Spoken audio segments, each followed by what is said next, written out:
高庙公所跟建益公司合作，2年前就开始研发哈，最主要是我们的果皮削完之后随意乱丢造成环境的污染，还有农民生产出来的根茎叶，跟那个龙膜放在田土里面增加那个困扰。高庙公所这边特地请公司，经纪公司特别来研发，最主要是农民非常方便，跟公司研发，他会到农田帮他们取。最主要是那个 PE 膜从侧芽，开始栽种的时候，它已经隐藏在地里面了，它一直没有办法取出来，所以我们根茎叶在起合当中，把 PE 膜也把它翻开来，做一个分类，增加土壤的营养，减少土壤的温暖。凤梨收完之后，我们还要再搅碎。会请中根机下去搅碎，搅碎之后会有一些菌，里面还会发酵，发酵的时候土壤会有一些菌，不好的菌。等到要种植的时候，还要再多使用农药下去杀菌，不然凤梨种下去，凤梨的苗种下去会烂掉。因为像以前的话，你搅碎之后还要静置至少3个月到半年之后，你才这一块土地才可以再利用啊。一期的凤梨等于是以前要4年才能2收，现在如果能少了这个，它多了这个步骤，我们等于说3年多就可以收成，我们少了这个第一个租地的租金，再来少了用药用肥。凤梨叶的话，我们现在就是可以取出这些纤维，然后做成凤梨纤维。凤梨纤维可以做我们一些就是当成一般的纤维跟那个纺织类的产品的原料。粗一点的可以做地垫，细一点的可以做帽子、衣服，然后袜子之类的，还有包包等等产品。它的韧性会比一般的纤维好很多。我们可以做成一些我们的凤梨酵素的切片，当做饲料的添加物。其他的像这些那个酵素经过切片以后，经过粉碎以后，我们可以做成猫砂。掌握市政3分钟，台南进步向前冲。众所周知，凤梨是台南很重要的，也是品质非常好的这个果品。可是所留下来的农业废弃物，包括凤梨的叶、凤梨的茎、根，以及相关在田间的农膜，这些其实坦白讲都很困扰的农民以及环保单位。如果说把根茎叶打碎进入到田里面，要隔很久才能够分解，少则办180天，多则上1年也不一定。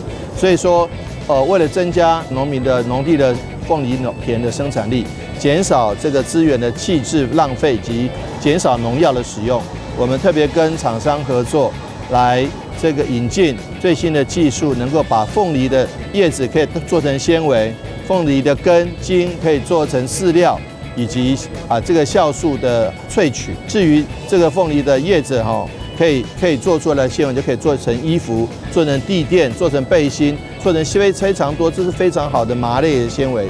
因此呢，我想说这是一个非常成功的，而且能够减少农业废弃物，增加循环经济，而且可以让农民的收益增加，对环境更友善。双赢甚至是3赢的政策，我们还会持续推广，也希望将来配合我们的这个凤梨生产，那能够让更多的农民受惠，也能够让我们地球永续贡献出新力。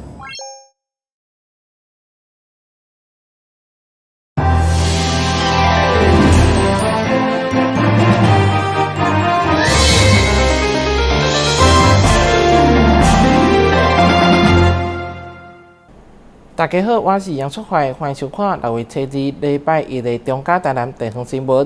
先来关心市政总资讯。台南市县余主清关心万科墙壁翻顶甲建设，另外因应雨季来到，嘛关心地方治水整备。除了垦丁河头溪中游排水治理工程，另外嘛关心新河庄大水头后续治理问题，希望落雨的时阵，莫阁造成地方积水。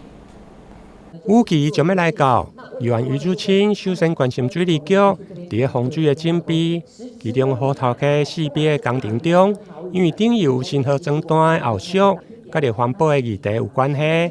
有人烦恼工程是毋是会延后？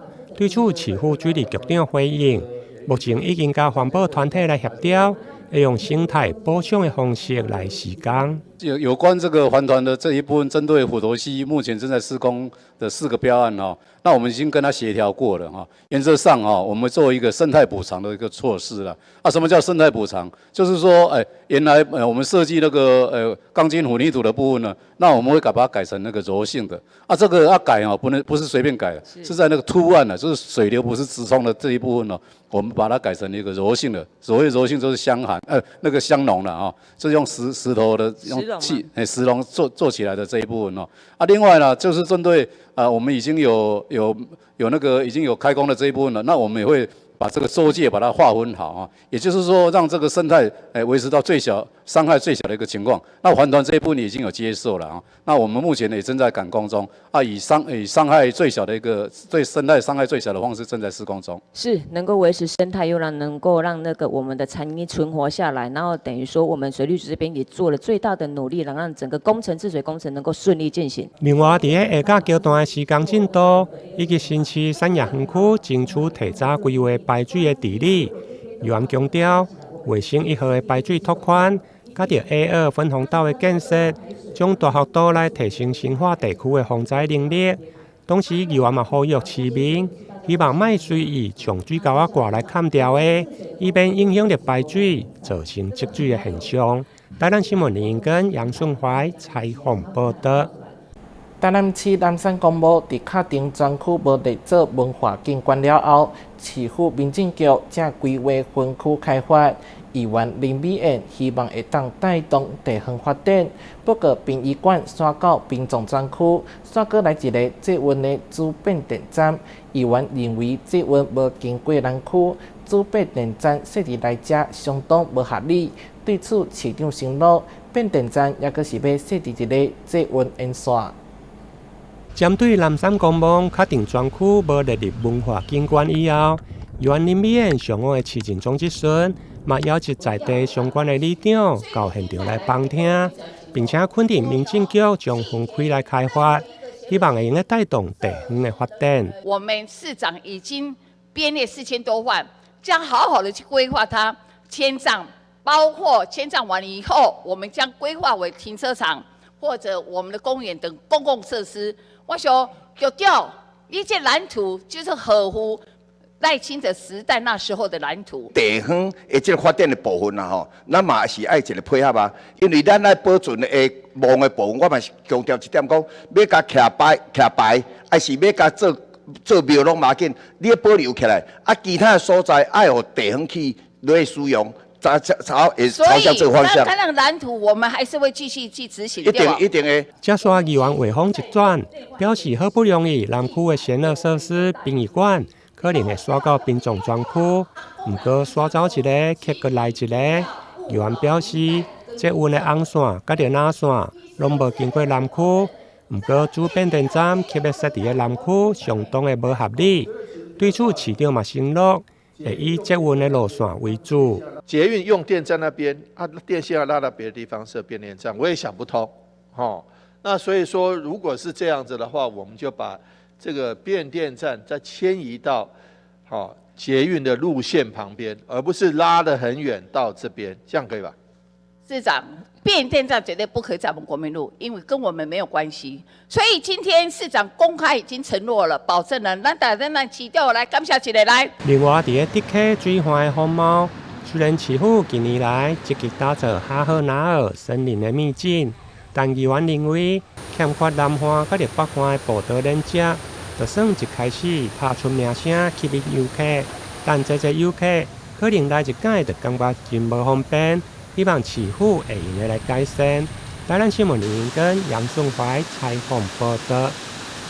台南市县长颁甲市政总质询，首先向市长强烈争取东停2立体多目标停车场，会当伫市长任期内底定案，启动东区行政中心整体规划，希望未来整合公所、户政等市政机能。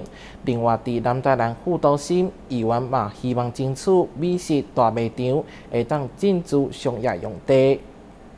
市长。这张是我熟悉你甲研究迄张啦。议员詹培雅首先肯定市长伫个建设、招商、甲伫政策方面三箭齐发，得到6度满意度进步上侪肯定。伫个年内，由我嘛希望市长会用赶紧确定东庭28用地定案，启动东区行政中心的整体规划，整合公所甲你附近的市政机能，以及中孝里活动中心，完成东区行政中心最后的一里路。公部门的行政机关的用地是给人民使用的，不是要赚钱的。听讲里长咧甲我讲哦，商场比活动中心60坪，商场400几坪。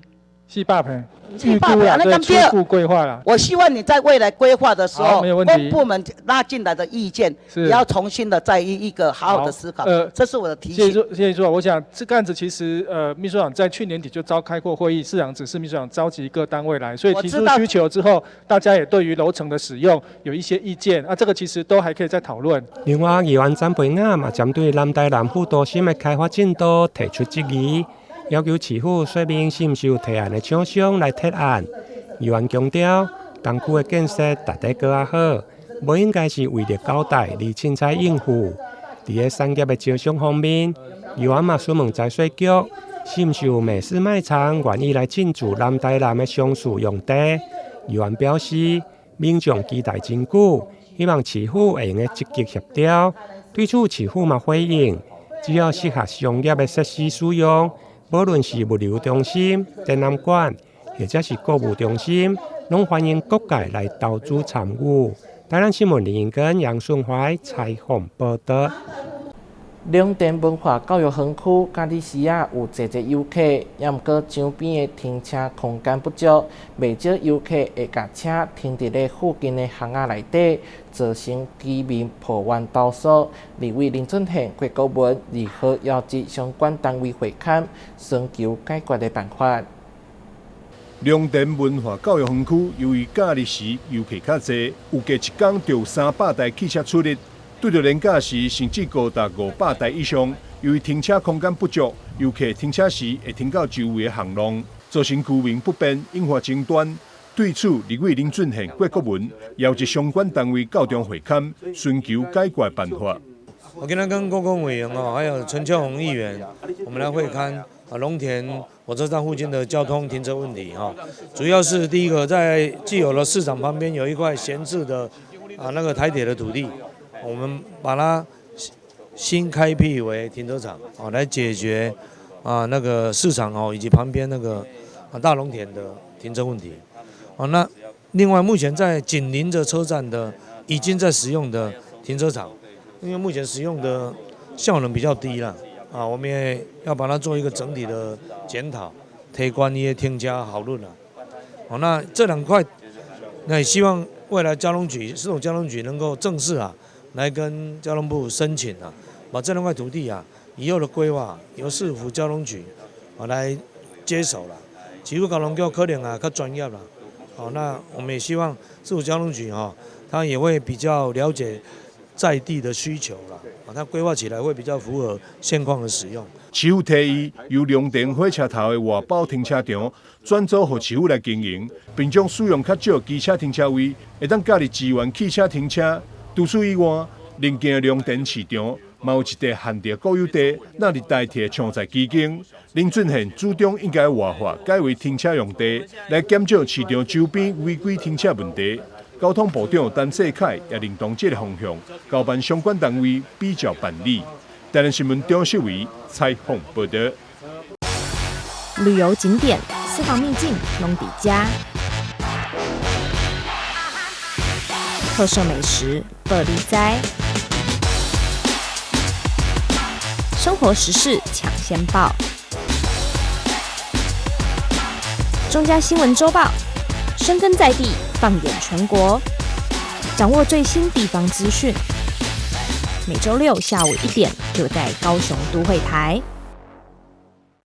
2029年台南国际龙舟锦标赛，今年总共有121队2792位选手参赛，连续5天伫台南运河拼输赢。31号迎来总决赛，同时由市长黄伟哲主持闭幕典礼，冠军摕到相关奖金6万块，替精彩的龙舟比赛画下圆满的句点。2025台南国际龙船锦标赛自5月27开幕，一连5天的激烈竞争，31日进入最后决赛。今年的龙船比赛总共有121队参赛队伍，2792位选手参加，队伍比较去年成长24队，选手成长580位，竞争是相当激烈。市长委替主持闭幕典礼，为今年赛事画下圆满句点。2025国际龙舟锦标赛，今年总共121队2793位选手来竞技。那这个比赛已经告一段落了，但是很多的好朋友，事实上都还在这边流连忘返。你可以看到现场这么多的人，那我想，来台南吃吃喝喝、逛逛走走，不仅看龙舟赛很精彩，但是来逛市集，或者到各个景点参访，然后住在台南的饭店或是民宿，其实都是非常开心的事情。虽然今年台南的龙船锦标赛已经告一段落，但接下落来9月到10月，还有真侪年假。黄委替也欢迎大家来到台南旅游，享受美食、度假期。接下来9月、10月都有好多的年假，所以都欢迎你来。年假的时候到处跑，很棒。你说出国跟人家人挤人，然后这个坐飞机啊，机场塞车，所以说来台南国旅保证满意哦。为鼓励选手踊跃参与，台南市政府今年特别加码福利，总奖金高达597000块。明年也是台南文化开通100年，有计将扩大举办国际龙船锦标赛，希望会当吸引国际优秀队伍参赛，让明年的龙船比赛更加精彩。台南新闻张秀维采访报道。基隆市文化观光局邀请远见人文进驻基隆塔雕后，搁进化结合舒适餐点、草本调理、在地选物、精选册子及城市风景的文化空间。基隆市长谢国良欢迎民众以及游客多多来参观及消费。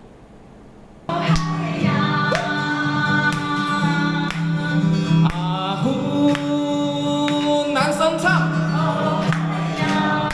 女生准备，女生唱。在三线琴演奏家曾建玉带动下，包括市长谢国良、市政府文化观光局长江庭梅、市议员陈冠宇以及基隆市议会议长童子伟秘书和远见杂志社长杨玛丽和所有参展的协力厂商等人一起开心庆祝2.0版远见人文空间渊全新开幕。一起放入远见人文空间渊 Viewers 全新开幕，顺利启航。基隆市政府文化观光局邀请远见人文进驻基隆塔4楼之后再进化。2.0版的远见人文空间渊全新开幕，结合蔬食餐点、草本调理的各式精油、在地选物、精选书籍以及咖啡和琴酒等城市风景的多感官文化空间。基隆市长谢国良欢迎民众以及游客们多来基隆塔参观和消费。我们远见人文空间现在迈入了2.0，就是下一个阶段，就是我们的渊。那我们今天看了也是蛮感动的。那第一阶段我们是认为说，把基隆塔这样子的空间变成书香城市里面一个很重要的一个书香据点。那所以有跟远见人文空间合作。那它的第二阶段渊看起来有一些轻食，有一些酿造，然后有一些基隆各式各样不同的一些特色。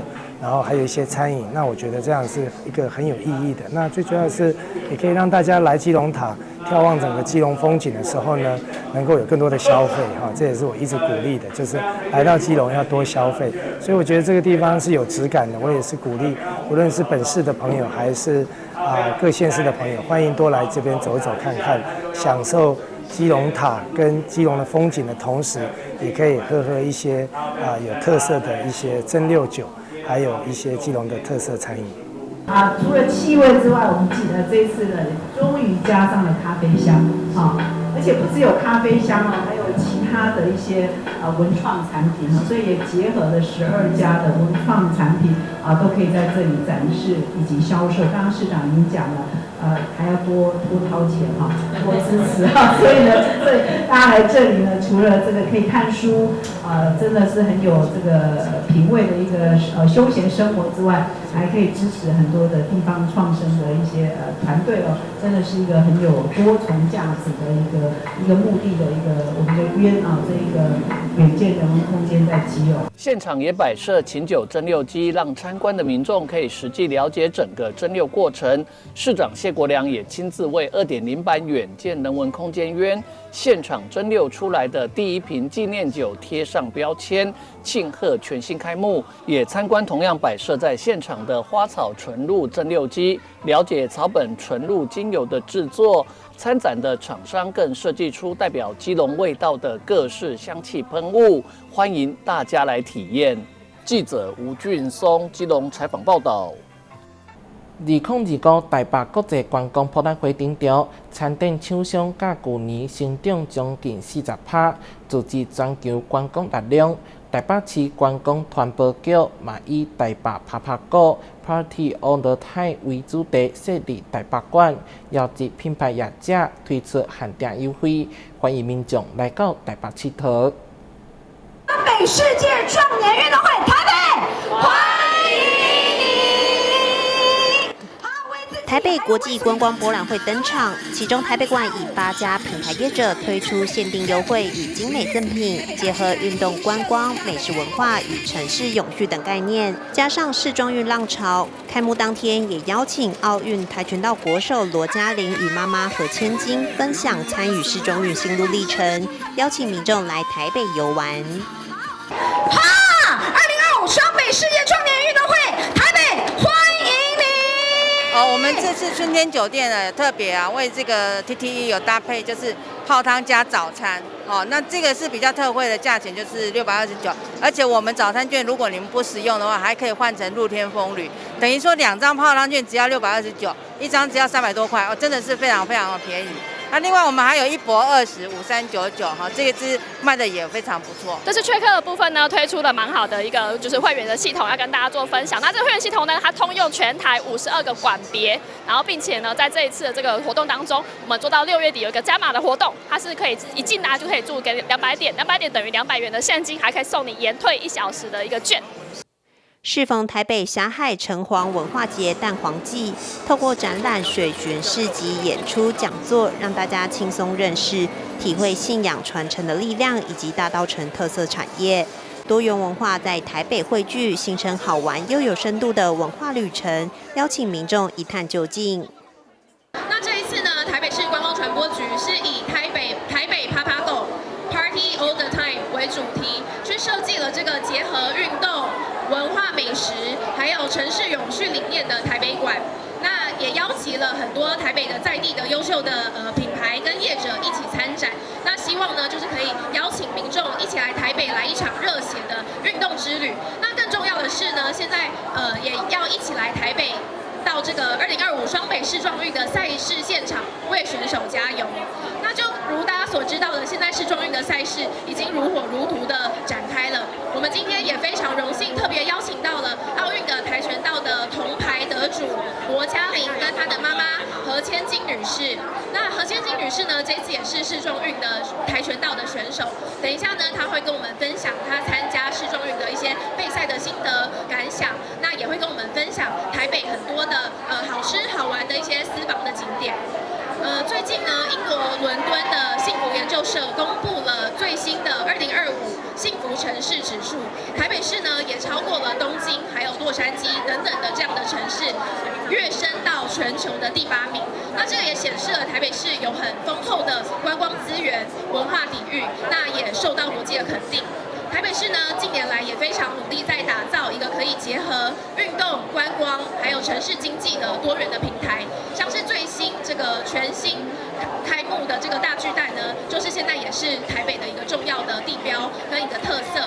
那我们这次台北馆呢，也特别打造了一个大巨蛋的沉浸式体验。那希望呢，可以让民众在逛展之余，也可以体会到这个棒球的热血赛事。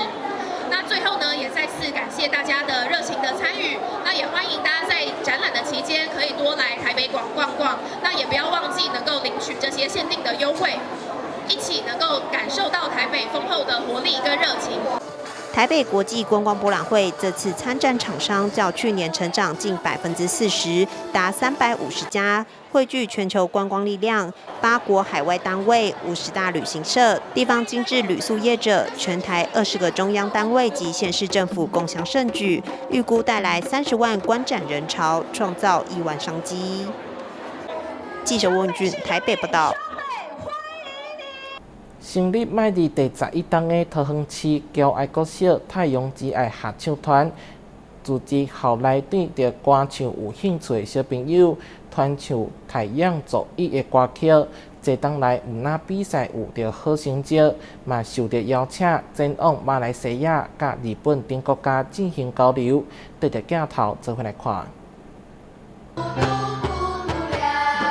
换上泰雅族服，站在舞台上，小朋友们一个个台风稳健，唱出最真挚动人的歌曲。他们是桃园市侨爱国小的太阳之爱合唱团，聚集校内对歌唱有兴趣的小朋友，透过共同热爱音乐的心，一起学习与传唱泰雅族语歌曲。团员们也分享即将表演的歌曲，以及自己参加的心得。有人的族语变好，有人结识到其他原民朋友而有了话题。但最重要的是，大家一起唱歌时，自己也感到十分开心快乐，享受音乐。差不多3年，收获音乐很开心。为什么？因为我很兴奋，老师教得好，不会紧张，然后就很开心的上。OK， 好，谢谢。你加入多久？6年。6年，哇！所以你国小都在这里。对。那你觉得有学习到或收获什么？族语有进步，原本不太会。那你今天表演的曲子，你有喜欢哪一首啊？泰雅的孩子，他会帮我们加油，听到这首歌就蛮开心的。你加入几年？3年。3年。那你自己觉得加入这边你有收获或学习？族语有进步，之前卡卡的，然后现在比较顺一点。